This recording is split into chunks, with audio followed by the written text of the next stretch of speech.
So my accident happened on August 13th, 2010. I was doing a sport called speed flying out on Mount Jumbo in Missoula. And speed flying is a sport where you're basically flying a small skydiving parachute off of mountains. So you can see here, I'm on the top of Mount Jumbo, you start running, your parachute comes over your head, and eventually you'll end up taking flight. And so what I would do is I'd go to Mount Jumbo pretty much every day when I'd get done with work. I'd hike up the mountain 4 or 5 times every single evening just to get a speed flight in every evening. And this was honestly, before my accident, some of the happiest times of my life came from speed flying.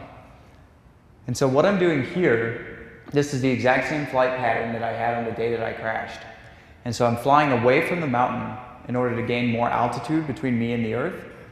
And I'm doing, here it's a little bit different, but I do a maneuver called a loop, which go almost completely over top of your parachute. And you'll see how fast I lose my elevation when I start turning and diving towards the ground. And so I was up this high, started my maneuvers, and you can see how my speed picks up there. Now I don't remember anything from the day of my accident, but something went wrong in the process of me doing the loop, and that sent me spiraling down to the earth at about 50 miles an hour. So I ended up crashing on my back, and that was it for me. I don't remember any of it. In fact, my memory got erased from that entire day. But I got really lucky that day. I was flying alone on the mountain, which was kind of silly of me in the first place, because if things do go wrong, you know, I had nobody there to be there for backup. But there happened to be a man on the mountain. His name was William Babington, and he was about 100 feet away from me. He ran over to me once he saw my accident, saw me hit the ground. Not only was he the only person on the mountain that day that had a cell phone to where he could call for emergency services, but he also happened to be a trained EMT. So when he got to me, he was able to he knew the proper things to do to try to save my life at that moment until further help was there to take his role. So what he had to do is he ran over and he went through his checklist of things to see how I was doing. And one of the first things they want to check is, am I breathing? And so he listened to my breathing and he could hear gurgling coming from my mouth. That told him that there was something blocking my airway.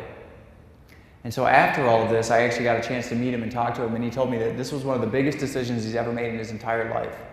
Is he had to make the decision to take off my helmet, because it was a full face helmet, so he wasn't able to actually see if there was anything in my mouth blocking my airway.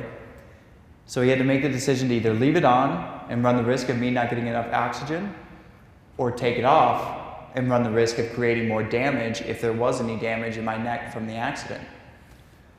And so after hearing my breathing, he decided the best thing to do would be to take the helmet off. So with his friend by his side, he held my neck and my head, kept it as stable as he possibly could, and slowly pulled off my helmet. And that allowed him to then scoop out my mouth to make sure I had a clear airway. At this point, there was the ambulance, the firefighters, and the life flight trauma team. They were all getting ready and making their way to the mountain to get me to the hospital. And so while William sat there the rest of the time, now that my helmet was off, and held my head and my neck, he did everything he could do to keep me alive. So shortly after, the fire department arrived, the ambulance services, and a little bit behind that, the life flight was able to land on the mountain and get to me. But they couldn't land right where I was. They had to land at the bottom of the mountain and hike up to where I had crashed, and then get me on a stretcher and get me down to the helicopter. It's pretty remarkable what these guys did. From the moment they got the call, it took just a touch over a half an hour for them to get the helicopter off of the hospital, get on the mountain, hike up to me, get me ready to go, backloaded in the helicopter, and in just like I said, a little over a half hour, I was in the ER at St. Pat's Hospital. If it wasn't for their efforts and how organized they were for these kind of situations, there's no chance I would have survived this accident. And so for me, my memory still hasn't kicked in at this point. In fact, my memory doesn't start until 3.5 weeks later, because I ended up being in a coma for that long after my accident.